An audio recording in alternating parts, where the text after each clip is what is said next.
Hey society, so once again, here we are at another installment of lore, and this is the conclusion of the Liberty arc.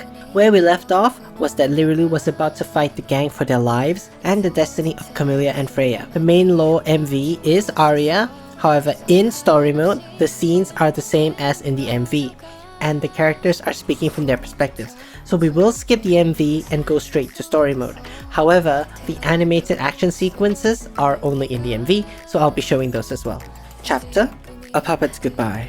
This chapter opens at a grave in a strange dimension. Dain and Lirulu are overlooking the graves of Gaia, Camellia, and Freya. Lirulu monologues that the divine beings were being arrogant, that they believed that wielding great power was enough to alter destiny. He says that even the divines are puppets, which they objectively kind of are, since they have to obey the weavers and are much less powerful than them.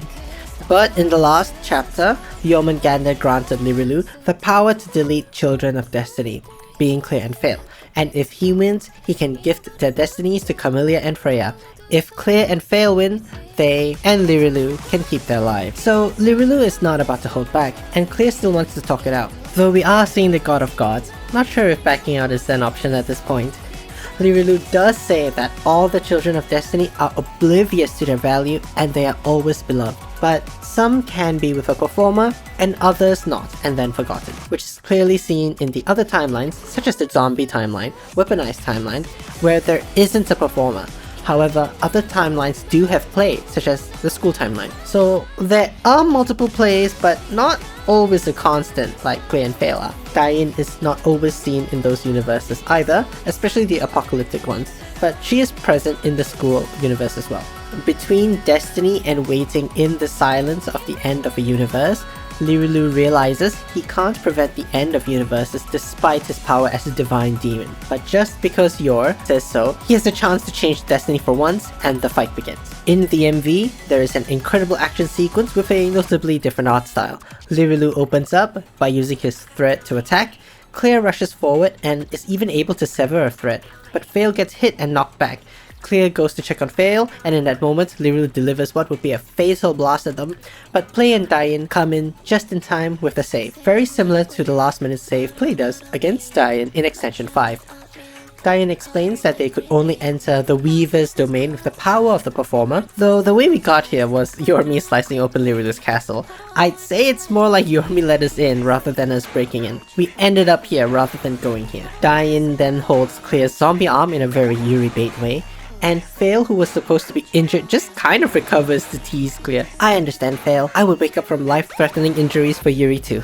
Dain says that this was only possible because a friend, being the big baby demon locked away in Clear's hand. Dain speaks to it, asking it to lend its power to Clear for this fight. Dain whispers Limit, which could be its name or an activation word. The demon in Clear's hand activates and releases a huge amount of power, stunning Lirulu, allowing Clear to approach and seemingly deciding on its own to deliver a devastating flick to the forehead of Lirulu, which also returns us back to the castle because the battle has been concluded. Yormi decides that it's a shame Lirulu has lost, though Fail is still unsure if they have truly defeated Lirulu. Yormi then complains that Dain helped and the power in Clear's arm was unpleasant, as if it was cheating or something, but keeps a promise anyway, and asks them to decide the destiny of Camellia and Freya. Yormi gives a ton of suggestions, but it's all censored with boxes. Seems like Children of Destiny can't even hear about the potential destinies of other Children of Destiny. So Clear and Fail are at a loss. They have no clue what Yormi just said. Yormi mocks them, saying they can't decide and that she thought they wouldn't be able to imagine the destiny of other children. She urges them to give up, seeing as they cannot even make the decision despite their victory. Even Lirulu says that it's distasteful that Yor is acting like this, but Yor tells him to shut up as he lost. Clear and Fail think as hard as they can, but they are simply incapable of deciding, until Play steps in, and they leave things to Play. Right here is my theory that the future of the story will be decided by a community vote. Hence the open-ended vibe of the situation. A censored declaration comes from Play, and Yor loves the destiny Play has for the twins, though we can't change our minds later. Clear and Fail couldn't understand it though. Then, with agreement from everyone, Yor sets the destiny into motion, tells everyone to say their goodbyes, though Lirulu cuts in and wants to be woven into the destiny as well.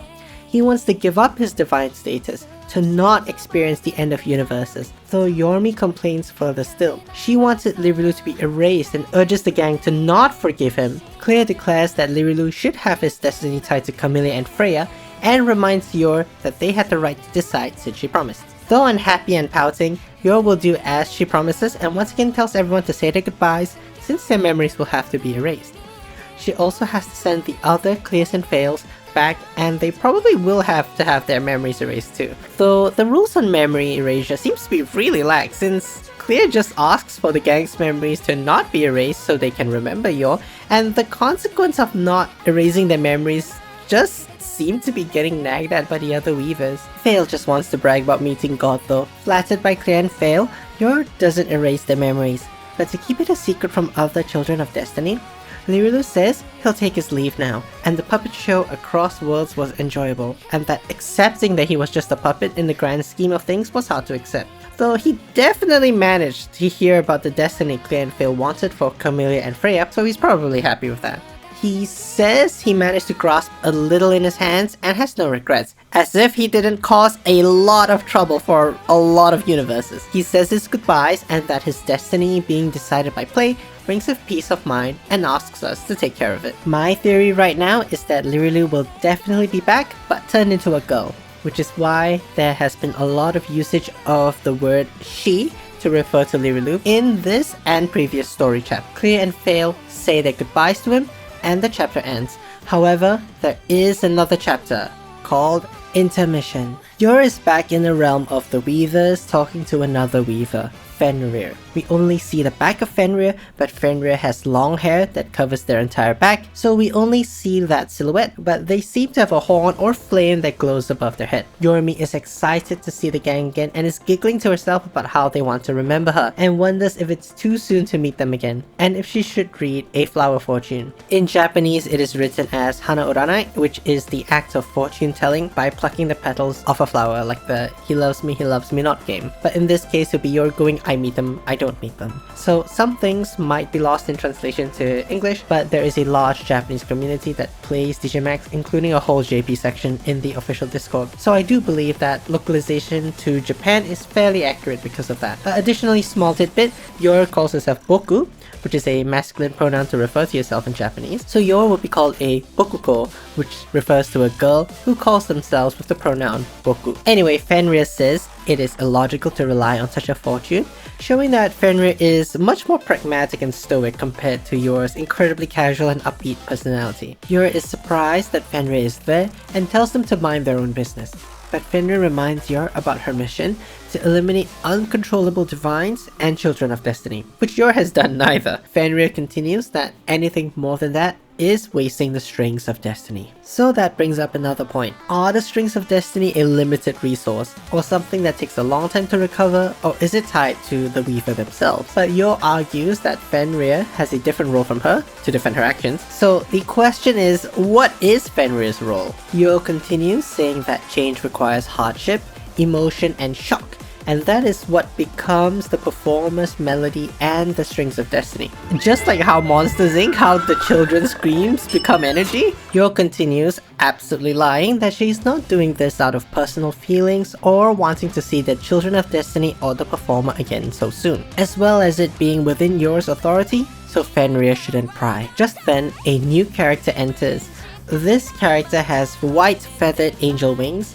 They stammer and seem very nervous, saying they're here to see Jormungandr. Yor seems to know them, and the new angel greets Yor very formally. Yor asks them what's wrong. They said that when they're on their own, there's nothing to be excited about. It seems like they have really low self-esteem. They ask why Yor has called them, and if something censored is happening to them, or if Yor is going to do something censored to them. However, it is notable that the censorship is different than the censorship in the previous chapter, which was with boxes. This is with the classical punctuations, as if it was swearing in a comic book or something. So it's definitely censored for a different reason, though if there is a legitimate in-lore reason, or just not wanting to explain what Yor might be able to do to us, the players, is not clear. Yor tells them to calm down, and that they were called because of an opportunity. Yor wants to make this angel close friends with the performer and the Children of Destiny, so so we should expect to see this angel character in the near future. Yor says that Dayan is there, but doesn't even listen to the Weavers. Yor says that someone as sweet as this angel belongs beside the performer and the Children of Destiny. So Yor seems to be putting a divine that she can control close to the gang. For what? We'll find out, I'm sure.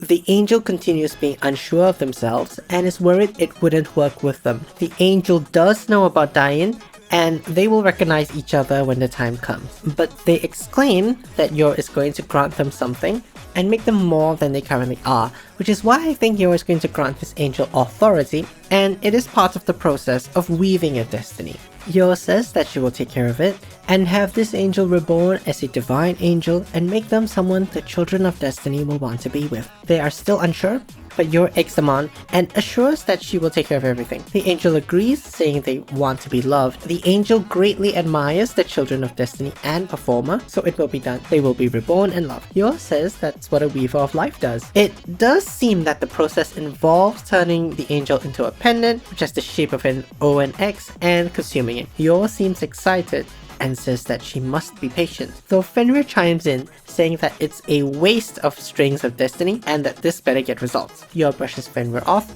and says that she didn't just prepare this angel, and 3 more sets of feet are shown, though from this position it is not clear if they're hanging or if they're just standing on the ground, but Yor has prepared a gift for the gang and the chapter ends there. So this angel, I believe, has been teased, and we know what she looks like. We'll talk about this later. Either way, I think the 3 sets of feet are Camellia, Freya and Lirilu's destinies rewritten with their memories altered. We'll have to find out. Break the Chains. So about that angel, in Break the Chains, which is the prequel to Crazy in Liberty 4, the MV is a DJMAX spin on the Dangun Sinhwa. Let me call my emergency Korean man, the 당근 신화! which is a legend about how Korea's unified kingdom came to be. You should absolutely read about it if you're interested in the legend, but I will explain it quickly along with the DJMAX parallels. A god named Hwanung lived in heaven but wanted to live on the earth with people. With his followers, he built a city and ruled. A tiger and a bear came to Hwanung asking them to become human. Hwanung gave them garlic and 환영! which is a type of mugwort, and both are eaten in Korean cuisine today. He wanted to test their resolve, so he told both of them to live in a cave and live on this diet of garlic and before he would turn them into a human. The tiger gave up, but the bear managed to make it to day 100 and became a human woman named which literally means bear woman. A bit on the nose there, but she wanted more than just to become human. She also wanted a child and prayed beneath a sacred tree and heard her prayers, transformed into a human, married her, and she had a son who will be named 당근! However, in the DJMAX version, we start in a cave already in the middle of the test, Clear as the tiger and Vale as the bear. Vale is eating her garlic and over a pond, but in the reflection, she sees Clear with a plate of meat, and she asks for some, but Clear is very smug about it and doesn't let Vale have any, and they fight, Clear leaving the cave, just like how the tiger gave up halfway. Clear sees a piece of 성편! a Korean rice cake on the floor, and the smell of it is hypnotic. Just then, a second bear appears, represented by the new character who I believe is the angel we saw before in the story. Her color scheme is the same as the text box shown in that chapter. She seems to be tempting Vale, egging her on to eat the 성편! on the floor, but Vale stops herself and goes to punch this bear, gets knocked out, and right then, a bright light shines over the cave. Vale is now a human, holding on to the 성편! So this story itself almost certainly doesn't have an impact on the mainline lore, but it does give us a peek of the new character, although in bear form. But this next song definitely does have mainline lore implications. 미래소녀! So the lore isn't just aria and story mode, there is more. In the song, 미래소녀? which means future girl in Korean, in the MV, it is about the demon locked away in Clear's hand, way before the start of the story of DJMAX. So the MV opens with the girl with eyes of a plus and an X, sleeping in Yomi's arms and living a carefree life. Then it shows Play hanging out in front of a bunch of speakers, which break, and she gets really scared that she's going to be punished. Yo comes and gives her a flick to the forehead. Now we know why Lirilu received a flick from the demon in the form of Clear's arm. Now this is generational trauma. Speakers are repaired, broken again, gets flicked, reenacts Thor, gets flicked again. In this part of the song, the broken things get dark. The cycle of making mistakes and punishment continues. One day, she grows horns, but the cycle continues and the horns get bigger and bigger. One day, she uses a power, which is very similar to Diane's power, but pink instead of yellow. But she fumbles and causes a huge crack in the ground, and fears for the flick in the forehead, but the flick doesn't come. This time, Jormungandr does not flick her on the forehead, but cuts her with the sword, and the girl fully transforms into the demon we know. Borderline. Just to be complete about the analysis, borderline is a nightmare that Lirelu has. How ironic that the demon that makes others see illusions would see one himself. About how Yor has Camellia and Freya in her clutches as the CEO of some company, and to free them, he needs to become an idol. Just like in the illusion he showed Diane in the MV Madness. All roads lead to becoming an idol for Lirelu, I guess. It's really funny seeing Diane show an emotion when it came to Gaia falling over during practice, and turning Gaia into a dog girl and Lirelu into a fox girl. Overall, I don't think this has serious lore implications, but if it does, I will mention it in a future video. And that's another arc. And the next arc seems so open-ended, with not a lot of seeds planted throughout the years now that could pay off in the next arc. Many things were tied up, so I'm curious where the story will go from here. But I have quite a few chips on Lirelu being transformed into a girl, and the community votes on future events. Thank you for watching as always. I enjoy reading everyone's comments about the things I missed and what you liked and even disliked about these videos. If you'd like to experience more DJMAX, I stream DJMAX very often on Twitch and I love to play lobbies with you guys. Until the next arc, bye bye!